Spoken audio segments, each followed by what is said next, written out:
A railroad track lies a block that way, and I am used to hearing a train roll up on me around 9:45 at night, except this train horn never got any closer, and it never changed in volume. It just kept going and going. So I opened the window and looked out. The sky was a soupy gray, and there were dozens of lightning strikes within a very few seconds. I couldn't hear any of them. And sure enough, a tornado had just hit west of me here, just past I-69. The weather for June has been exceptionally sunny and mild, great for touring the Indiana University campus. This second tour of the campus concerns the landscape of resident life and how students occupy their time when not being students. None of this concerned me as an autistic survivalist, even when I was a graduate student. We are heading north and east to get to the north side of the campus. Getting east through the near west side neighborhood is easier than getting north.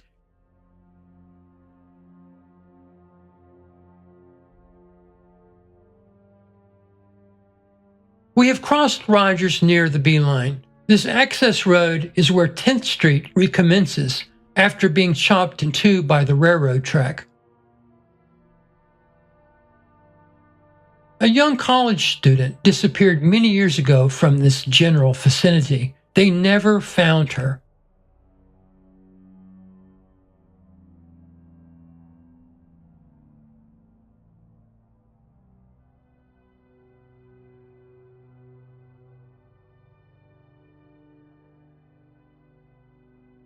I am approaching IU from my old near North Side neighborhood.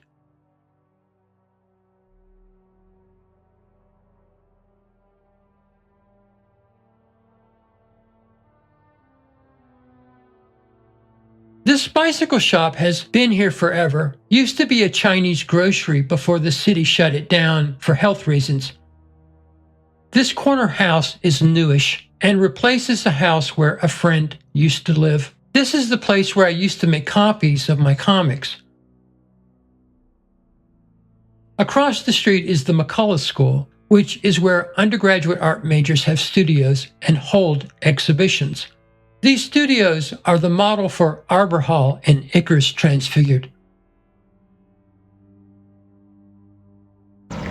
IU Psychology used to have offices in this building, so technically this is as close as I've ever lived to Indiana University. I still love this neighborhood. You know, when I lived over here, I went walking down these streets a lot. I've been trying to figure out, where did they move all the IU studio majors? Since they tore down Morgan Hall, which is just up the street, to build Leddy Hall. Where did they move the painting students? And it's in this building here, which is an old warehouse that belongs to IU that got converted to studios. Back that way is IU maintenance. Down there is the Standard, which I've previously recorded.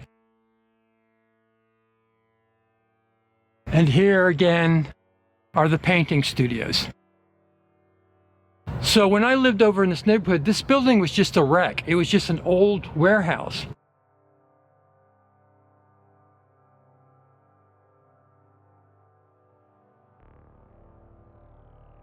So I'm glad to see that the art school is finally getting some love from the university. And I mentioned Mies van der Rohe in a previous video about the new building on campus that's based on a Mies van der Rohe design.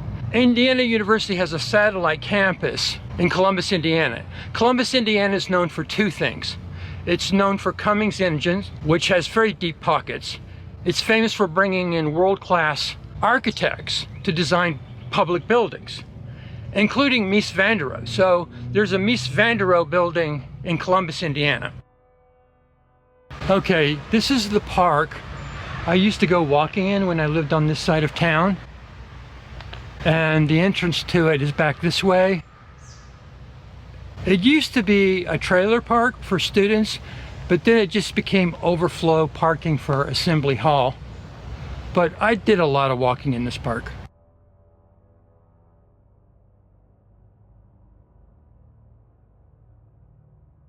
That's Assembly Hall. I'm walking north and east to get to the dormitories and fraternity row.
Most of the dormitories on campus were built in a quadrangle configuration.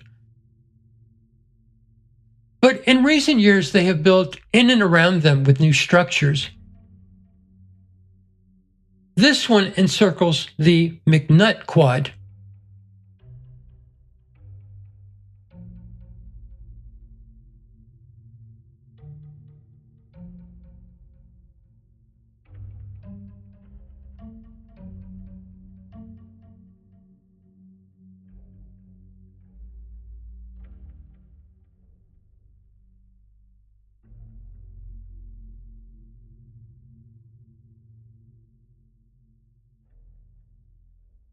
I used to go walking through this green space, but now it is hard to recognize.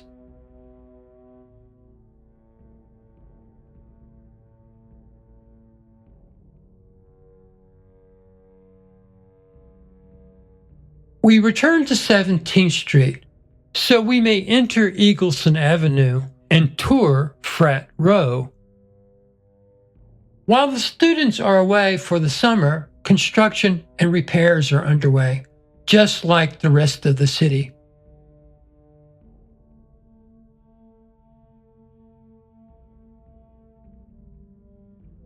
The Halloween frat boys met in Chapter 20 of Icarus Transfigured are rather creepy and are based on the Little 500 hooligans who ran riot off campus back in the 1990s at IU. They even depicted their criminality on t-shirts. The joke used to go, how many sorority sisters does it take to screw in a light bulb? 4. 3 to screw in the light bulb and 1 to make a t-shirt about it. Okay, this used to be the police station over here, but I don't know if it is anymore.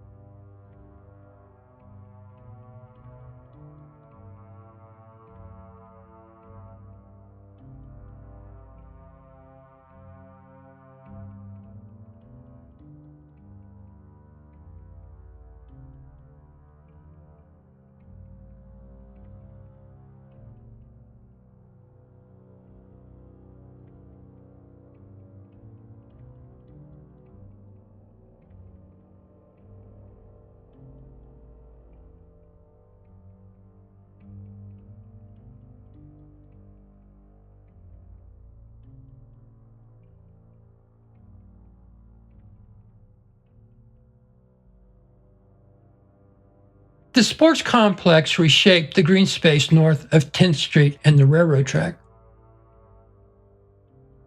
Student apartments once dotted this landscape, but only the campus view and tulip tree complexes remain.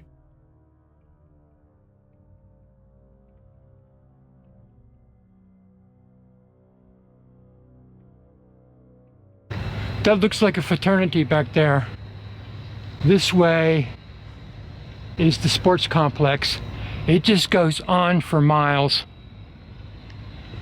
The original Carolyn was once here, but it has since been rebuilt on the North Campus across the street. See my first campus tour. I did not visit the Red Bud apartments in this new landscape. Perhaps they have already been torn down.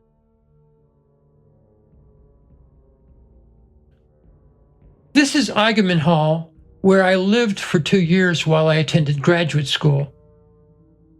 The building in the foreground used to be Echo Press, which was part of the printmaking program.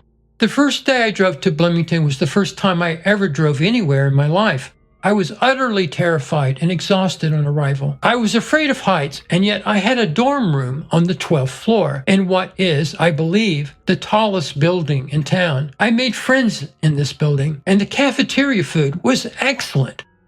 Many years ago, a German student from another school shot and killed his ex-girlfriend on the top floor of Eigenman. A police standoff in the neighborhood ended when the cornered killer shot himself.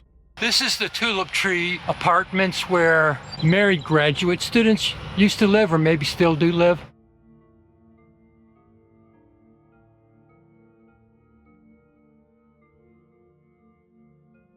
This is the IU Cyber Infrastructure Building, or Data Center, on the other side of the bypass.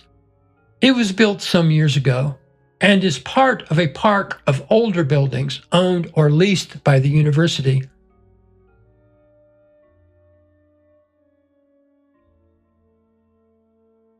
Union Street Center is like Walnut Street Center, seen earlier. The first of these buildings were built when I still lived on the near north side. I remember this archway. Part of the Ashton Center was torn down, I believe, to make room for more of this expansive complex.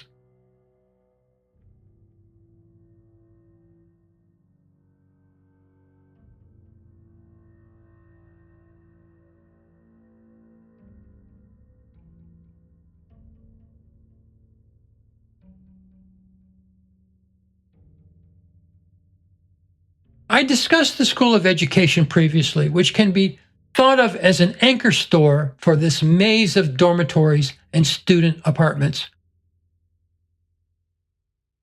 In my second novel, The Traveler's Back, there are two brothers. One has recurring dreams about a mysterious mountain, while the other retells his dreams about living in a skyscraper college dorm. I regularly dream about Eigenman Hall, about compromised elevators and losing my room key, even to today.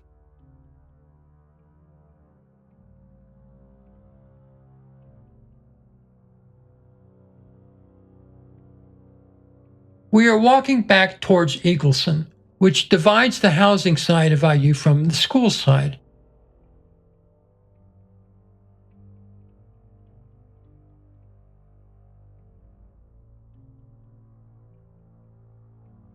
The art studios, Pine Hall and Arbutus Hall, were on the housing side since they were originally built as make-do dorms for returning veterans attending college on the GI Bill after the Second World War.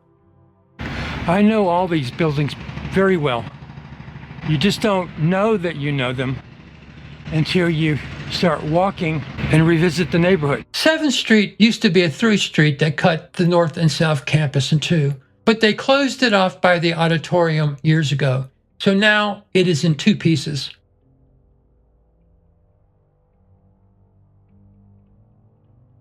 This plaza used to be a through street.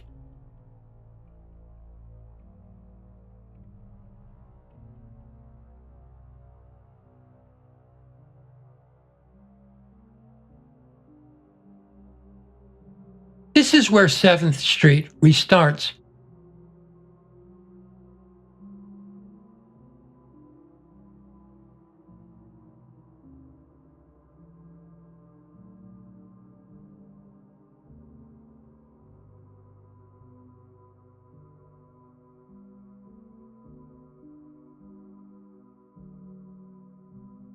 This old guy is in need of a paint job.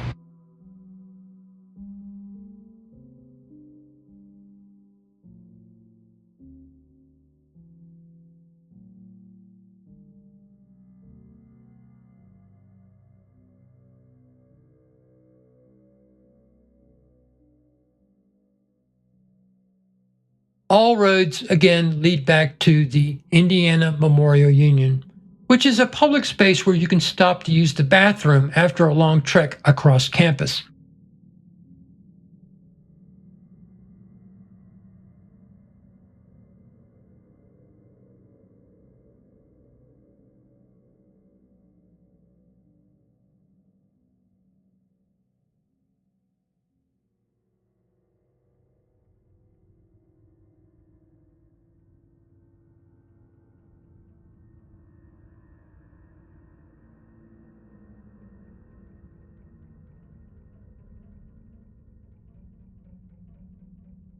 This revolving door is where Aiden exits Nader Hall in Chapter 12 of Icarus Transfigured and finds his dead bird.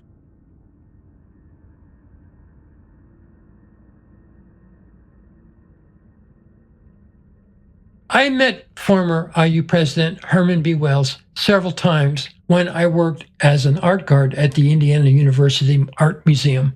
He was pretty old by then, but was a sharp, funny, wonderful human being.